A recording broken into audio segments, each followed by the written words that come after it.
What's up, everybody? Gavin Carpenter, Jonquil Landscape, coming to you again from the ATL.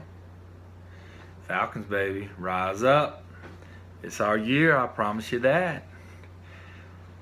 All these Patriots people, you know the Falcons, overwhelming favorites, I can promise you that. So, wanted to reach out to all my subscribers of YouTube and get real with you for a minute, get grimy. So, it's January, grass ain't growing here, but we had a late leaf season, so we're getting wrapped up with that. But my mind is already ticking for this year, for 2017. I don't know about y'all, but I'm ticking. So I got my guys out working, and I'm working in the office doing my thing. So doing something I've been wanting to do that I thought about last year during the season.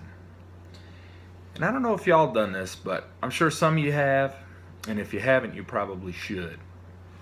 What I mean by that is these large, huge landscape companies, multi-million-dollar companies, they streamline everything.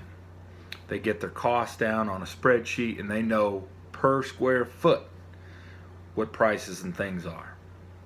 So I'm in the process of doing that, but what I just finished and what I want to share with you guys is an equipment log. And I know you think, I don't need an equipment log.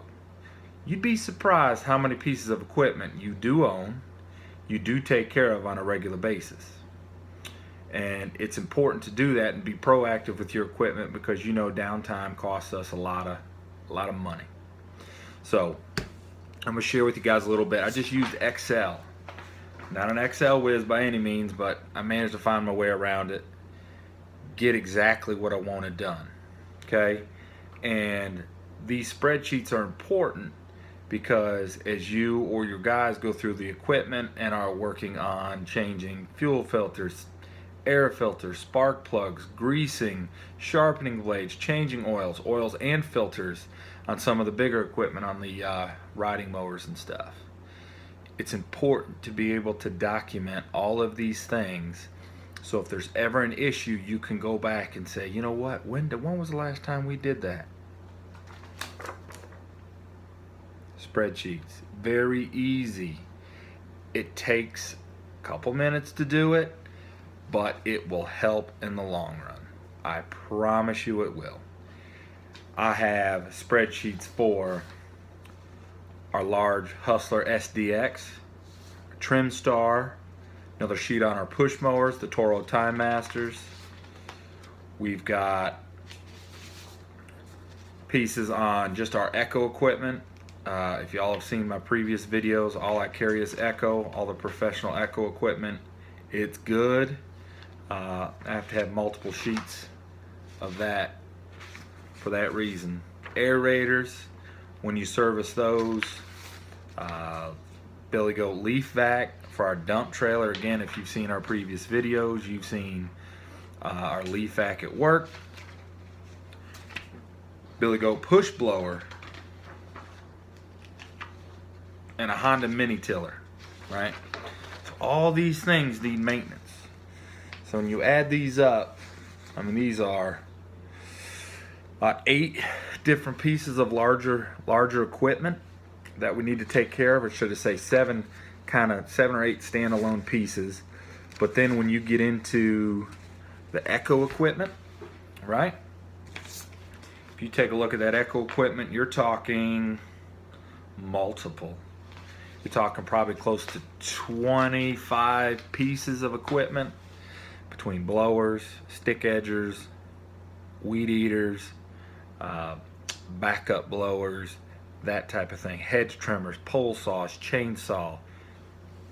It all adds up, man, I'm telling you. So to be able to service it at the right time, or as you're going through, we personally, some people will work on things as they go. If we have, for example, if we have a rain day where we'll call it somewhere in the end of June, we'll have a rain day where it had so much rain from a thunderstorm the night before, and it's just about the time we need to start servicing equipment, because we go through everything 3 times a year. Everything.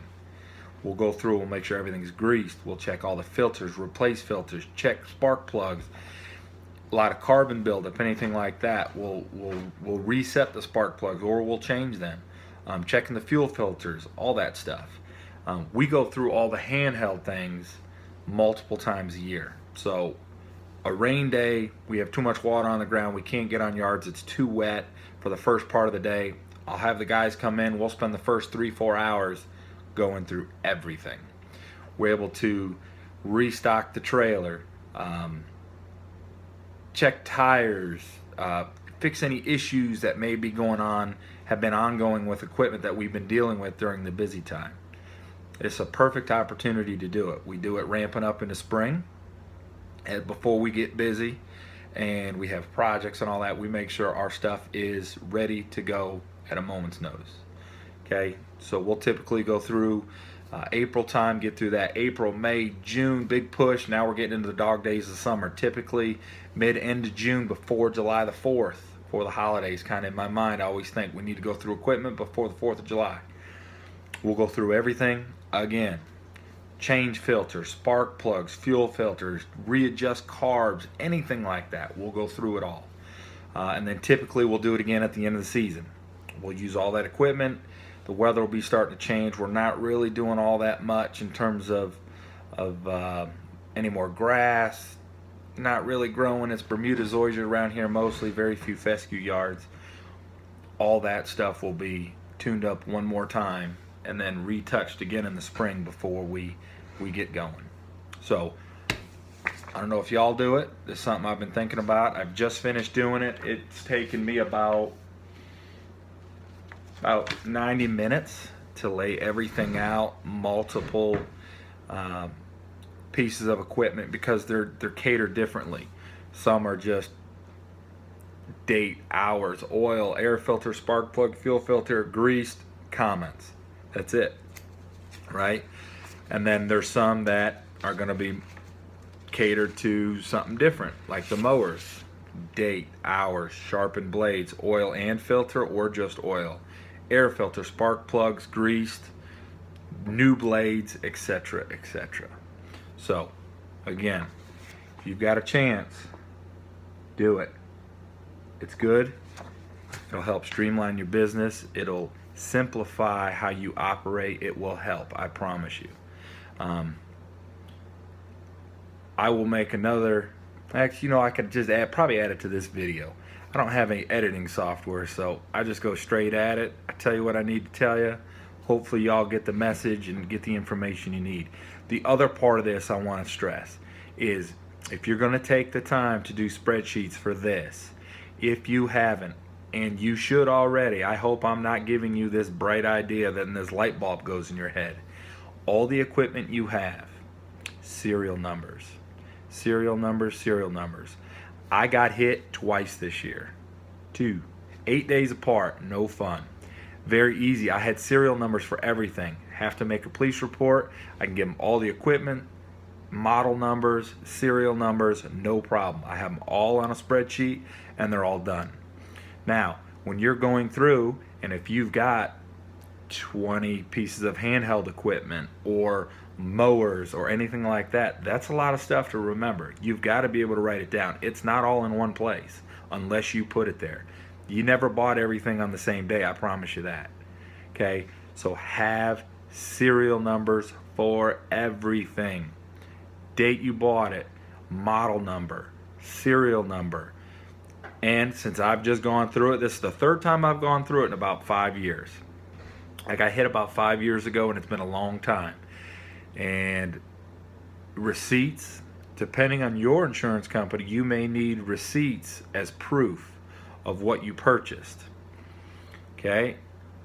With the logs and stuff we keep and all the equipment we have, it is all documented and copied where our receipts are of equipment. So for tax purposes, again, I shouldn't be telling you this, you should know this.